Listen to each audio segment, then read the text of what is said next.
तो जी T20 world cup 2026 में एक और मैच जिसने रचा एक और इतिहास और बनाया इस दिन को और ज्यादा खास। हम बात कर रहे हैं वेस्ट इंडीज क्रिकेट टीम की।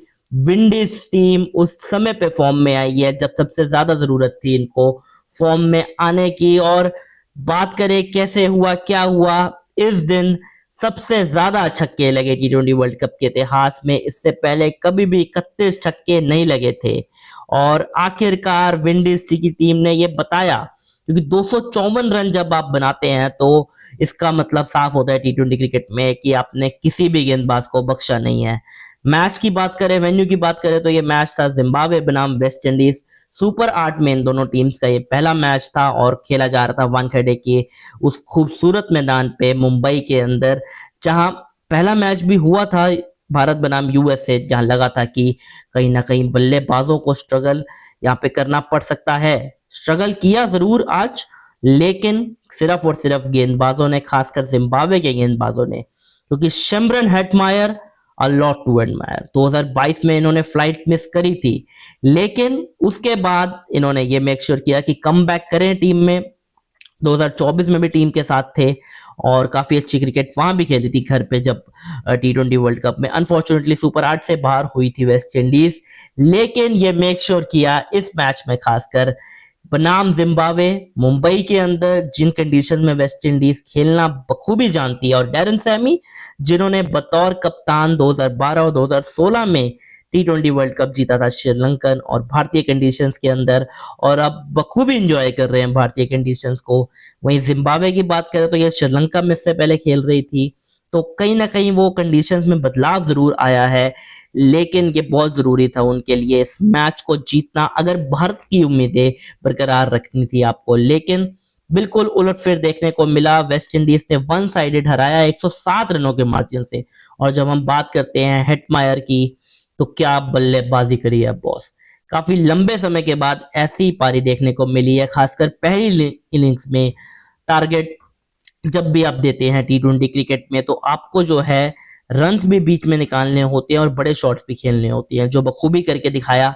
34 गेंदे 85 रन, 7 चौके 7 छक्के, यानी 70 रन तो आपके बाउंड्री से ही आ गए, जिसका मतलब साफ था कि आप 1% भी जो है मौका नहीं देना चाहते जिम्बाब्वे की किसी भी गेंदबाज को। और जब हम गेंदबाजों की बात करते हैं तो ऑलमोस्ट हर गेंदबाज की पिटाई हुई, जहां 2 विकेटें मिली मुजरबानी को, साथ ही साथ ब्रेट एवंस को भी 1 विकेट मिली, लेकिन बहुत बहुत बहुत ही ज्यादा महंगे साबित हुए।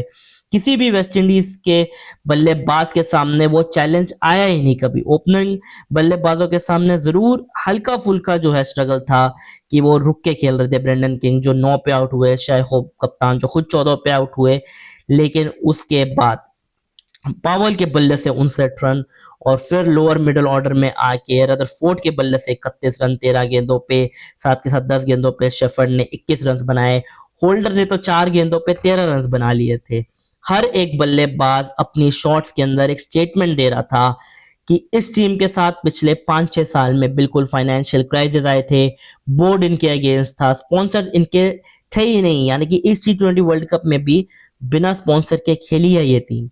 और 2016 मुझे अभी भी याद आता है डैरेन सैमी की उस स्पीच में उन्होंने मेंशन किया था कि जब टीम लैंड करी थी भारत 2016 के अंदर, तो इनकी जर्सीज BCCI ने बना के दी थी। तो बिल्कुल भी आसान नहीं रहा है, क्योंकि फ्रेंचाइज क्रिकेट इन्होंने खेली है, लेकिन as a team, as a batting unit, as a bowling unit, ऐसी परफॉर्मेंस जब ये टीम इस समय पे आके दे रही है तो इनकी सेलिब्रेशंस भी देखने बनती है।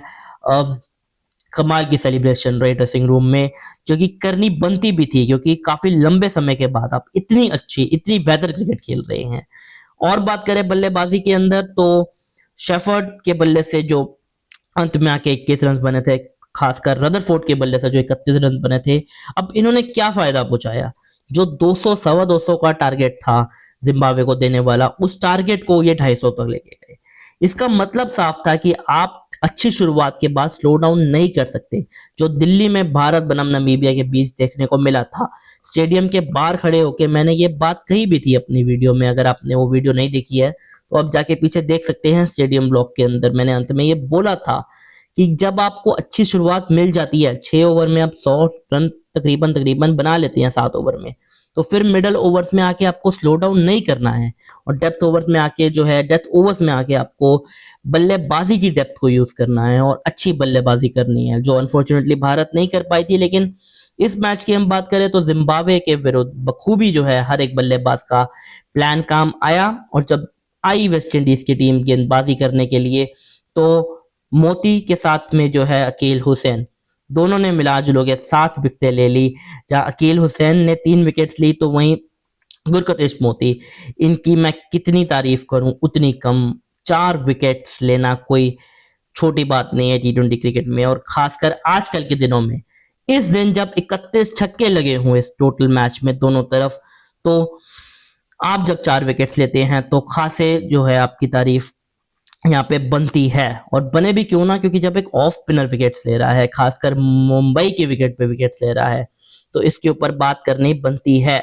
साथ के साथ 2 विकेट जो है वेस्ट इंडीज की तरफ से मैथ्यू फोर्ड को भी मिली और 1 विकेट अंत में आके जैसन होल्डर ने भी वहां पे निकाली थी। बहती हुई गंगा में हाथ धोया था। हालांकि वानखेड़े स्टेडियम के साथ में मैरीन ड्राइव है, ऐसा लगा कि वहां पे भिगो के धोबी घाट की तरह जो है मारा है वेस्ट इंडीज की टीम ने जिम्बाब्वे को। सिकंदर रजा काफी डिसअपॉइंट होंगे क्योंकि गेंद के साथ उन्होंने 3 ओवर में अपनी जो है हाफ सेंचुरी वहां पे पूरी कर ली, 52 रन उन्होंने दिए, तो बल्ले के साथ भी वो कुछ खास आज के दिन कर नहीं पाए। हालांकि इंजर्ड थे जरूर, फील्डिंग करते हुए इंजरी उनको हुई थी, 20 गेंदों पे 27 रन उन्होंने बनाए।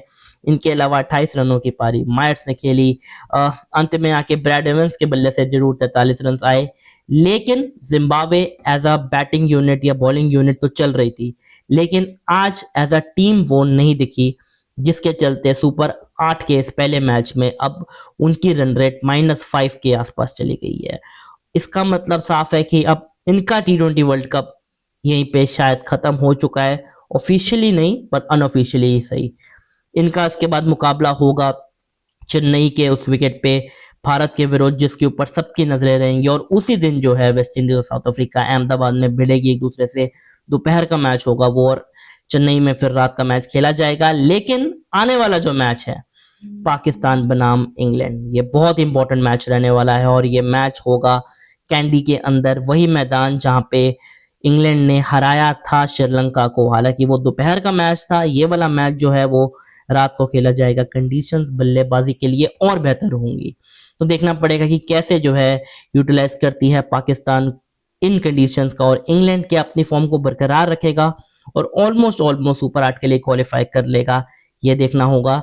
एक और चीज वेस्ट इंडीज को अब यहाँ से ध्यान रखनी होगी कि आप पहला मैच शानदार तरीके से जीते, रन रेट ही थी जो 2024 में अड़ंगा देके आई थी वेस्ट इंडीज के लिए, क्योंकि मुझे अभी भी याद है सुपर 8 में क्वालिफाई किया था वेस्ट इंडीज ने, ऑलमोस्ट अनबीटन ही गए थे, शायद एक मैच हारे थे लीग स्टेज में, लेकिन उसके अलावा इन्होंने कहीं भी जो है इनको दिक्कत आनी नहीं थी। लेकिन इंग्लैंड के विरुद्ध क्योंकि ये हारे थे, और उसके बाद हमने देखा कि सुपर 8 में आके लड़खड़ाई थी यहाँ से वेस्ट इंडीज की टीम, जिसके बाद 2024 में बाहर हो गई थी टी20 वर्ल्ड कप से।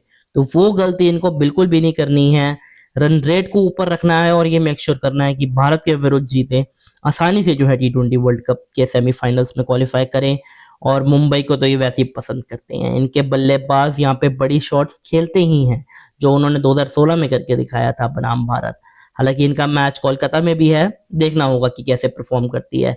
लेकिन personally as a neutral cricket fan मैं खुद चाहता हूं कि भारत इस टी20 वर्ल्ड कप के अंदर क्वालिफाई ना करे सेमीफाइनल्स के लिए, जिसका कारण मैं आपको तब बताऊंगा जब भारत का मैच ये होगा, क्योंकि वेस्ट इंडीज की टीम ज्यादा जो है डिजर्व करती है भारत से ज्यादा, बहुत ज्यादा। साथ के साथ साउथ अफ्रीका का भी ऑलमोस्ट क्वालिफिकेशन पक्का हो चुका है टी20 वर्ल्ड कप में, और साथ के साथ इनके बल्लेबाजों को भी ध्यान देना होगा कि बड़ी हिटिंग के साथ साथ रोटेशन भी वहां करें, और एक बारी जब क्वालिफाई कर लेंगे फिर आके अपनी बेंच स्ट्रेंथ को टेस्ट करें। सीख एक और मिलती है भारतीय क्रिकेट टीम को कि ऑफ स्पिनर्स को आप खिलाइए, अक्षर पटेल को आप खिलाइए, क्योंकि उनका काम हर एक विकेट पे आएगा। एक लेफ्ट आर्म स्पिनर, चाहे वो ऑफ स्पिनर हो या लेग स्पिनर हो, वो आपको जल्दी अर्ली ऑन विकेट्स भी दिलवा सकता है, मिडल ओवर में तो दिलवाता ही है, और आप डेप्थ ओवर में भी जो है करवा सकते हैं गेंदबाजी। लेकिन क्या प्लानिंग रहती है भारतीय क्रिकेट टीम की आने वाले मैचेस में, इसके ऊपर नजर जरूर रहेगी। लेकिन वेस्ट इंडीज कमाल क्रिकेट खेली है, लाजवाब क्रिकेट खेली है, और यही मेरे को उम्मीद है कि आने वाले मैचेस में वो ऐसे ही खेलेंगे। आपको ये करना है, वीडियो को लाइक करना है, साथ में चैनल को भी सब्सक्राइब करना है। इंस्टाग्राम, एक्स और फेसबुक पे भी जो है फॉलो कर लीजिए। कोई और सवाल है तो आप पूछ सकते हैं, और साथ के साथ जो है आप स्नैपचैट पे भी मुझे ऐड कर सकते हैं। मेरी स्नैपचैट पे आईडी है दमनप्रीत677। तो देखना मत भूलिएगा, आगे की आने वाली वीडियोस भी, पीछे वाली कोई वीडियोस देखनी है, खासकर स्टेडियम ब्लॉग, आप देखिए कैसे जो है पूरा जो है स्टेडियम की हमने आपको एक एक जगह दिखाई है, मीडिया बॉक्स दिखाया है। साथ के साथ लेखा जोखा आने वाले मैचेस की बात करें तो इंग्लैंड बनाम पाकिस्तान के बाद फिर न्यूजीलैंड और श्रीलंका भिड़ेंगी परसों कोलंबो के अंदर, जिसके बाद 26 फरवरी तक ग्रेट डबल हेडर होगा, और उसी दिन फैसला हो जाएगा थर्सडे के दिन कि कौन सी दो टीम्स हैं जो इस ग्रुप से क्वालिफाई करेंगी सेमीज के लिए। अभी तक कोई भी टीम ऑफिशियली बाहर नहीं हुई है, कोई भी टीम ऑफिशियली जो है सेमीज के लिए क्वालिफाई नहीं की है, लेकिन अनऑफिशियली इट्स ऑलमोस्ट सेट। चलिए अलविदा लेता हूं आपसे, अपना ध्यान रखिए, ख्याल रखिए। जय हिंद, जय Bharat. DS cricket channel again signing off.